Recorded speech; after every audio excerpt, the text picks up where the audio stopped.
Regarde là-haut, juste en dessous de la bande de la Voie lactée. C'est la constellation de la Lyre. On est en plein mois d'août. Le ciel est d'une pureté absolue. C'est magnifique. On a l'impression que si on tendait la main, on pourrait toucher les Perséides. C'est vertigineux de se dire que cette lumière a mis des années, parfois des siècles, à nous parvenir. On regarde le passé, Thomas. Le passé, oui. Sauf si... Sauf si, je connais ce ton. C'est le moment où tu lances un de tes fameux scénarios. Exactement.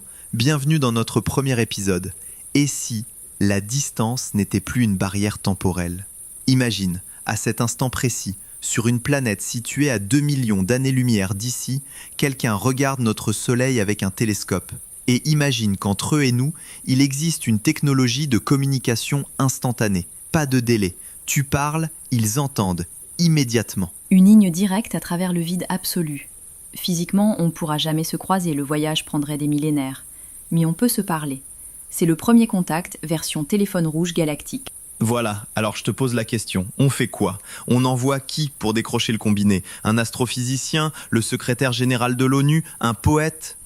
C'est le piège classique du cinéma, ça. On s'imagine toujours un héros solitaire, un grand sage ou un scientifique un peu geek face à son écran. Mais dans la réalité, si une telle technologie existait, ce serait un choc d'une violence inouïe. Envoyer une seule personne, ce serait une folie. Tu penses qu'on délèguerait ça à une machine ? Non, pas une machine, mais une véritable infrastructure. Une sorte de xénobureaucratie géante, ultra organisée. En fait, pour que ce dialogue ne tourne pas au désastre, il faudrait construire une cathédrale de compétences de chaque côté. De notre côté, comme du leur. Une cathédrale. Tu la structures comment ? En 3 cercles concentriques. Le premier, c'est la ligne de front, le domaine de décodage. Là, tu y mets des mathématiciens, des cryptologues, des linguistes. Parce qu'au début, on n'a pas de dictionnaire commun. On ne peut pas leur montrer une table ou un arbre. Le premier cercle doit s'appuyer sur la seule chose universelle, les mathématiques et les lois de la physique. 1 + 1 = 2. La constante de Planck. La signature de l'atome d'hydrogène. C'est la grammaire de base. D'accord, donc le premier cercle traduit les signaux bruts en concepts. Mais une fois qu'on commence à se comprendre, on dit quoi ? C'est là qu'intervient le deuxième cercle ? Exactement. Le domaine de synthèse et d'éthique. C'est le cerveau philosophique. Des anthropologues, des philosophes, des épistémologues. Leur rôle est d'analyser comment l'autre pense. Est-ce qu'ils ont des biais cognitifs ? Est-ce qu'ils sont englués dans des dogmes ? Et surtout, qu'est-ce qu'on a le droit de leur dire ? Si cette civilisation a 1 million d'années d'avance sur nous et qu'elle nous donne les clés de l'énergie infinie ou de la physique ultime, est-ce que ça ne va pas détruire notre propre science, notre propre économie ? C'est le risque de la colonisation culturelle passive. On deviendrait de simples spectateurs de leur savoir. C'est terrifiant. Et le troisième cercle alors ? Le domaine de gouvernance, la coquille de protection. Parce que pendant que les scientifiques et les philosophes discutent avec les étoiles, ici, sur Terre, les humains paniquent. Les religions vacillent, les gouvernements s'inquiètent, les marchés financiers paniquent face à l'inconnu. Ce troisième cercle doit gérer le choc social. C'est fascinant. Tu te rends compte du paradoxe ?